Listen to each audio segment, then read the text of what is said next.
আমাদের বাংলাদেশের নতুন বাংলাদেশের স্বপ্ন বাস্তবায়ন করার পথে যে যে স্পিড ব্রেকার হয়ে কাজ করবে কাউকে বাংলাদেশের জনগণ ক্ষমা করবে না।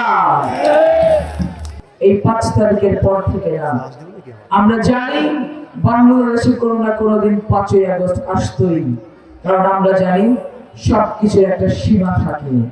সেই সীমা যখন লঙ্ঘন হয়েছে, বাংলাদেশের টেকনাফ থেকে তেঁতুলিয়া, রূপসা থেকে পাথুরিয়া জনগণ যখন ফুঁসে উঠেছে, তখন কিন্তু মাফিয়া তন্ত্রকে পালাতে হয়েছে বাংলাদেশ থেকে। আমরা জানতাম বাংলাদেশে এই দিন এক একদিন আসবে। দীর্ঘ 15-16 বছর ধরে বাংলাদেশ জাতীয়তাবাদী দল একটি নতুন বাংলাদেশ গড়ার জন্য কাজ করেছে, গবেষণা করেছে। আমরা ঘরে ঘরে গেছি, এলাকায় গেছি, মহল্লায় গেছি। বাংলাদেশের অর্থনৈতিক ভঙ্গুর দশায় কোন কোন কাজ বাংলাদেশের জনগণের জন্য করা যায় সেগুলো নিয়ে গবেষণা করে আমরা 31টি দফা নিয়ে মানুষের দ্বারে দ্বারে গেছি।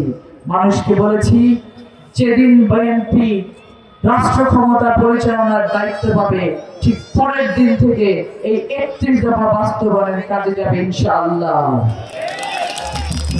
সেদিন রাজশাহীর মহাসমাবেশে আমাদের সম্মানিত চেয়ারম্যান জনাব তারেক রহমান বলেছেন, আমরা যারা ধানের শীষের প্রার্থী আছি তাদেরকে এক লাইনে দাঁড় করে রেখে তিনি বলেছেন, 12 তারিখ পর্যন্ত আপনারা তাদেরকে দেখে রাখবেন, 13 তারিখ থেকে তারা আপনাদেরকে দেখে রাখবে ইনশাআল্লাহ।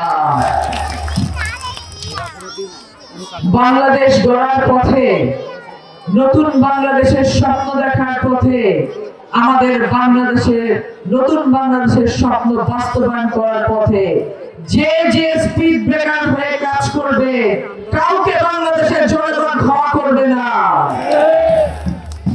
আমরা একটি বাংলাদেশ করতে চাই, যেই বাংলাদেশে হিন্দু, মুসলমান, বৌদ্ধ, খ্রিস্টানের কোনো ভেদাভেদ থাকবে না, যেই বাংলাদেশে সংখ্যালঘু বলে কোনো সম্প্রদায় থাকবে না।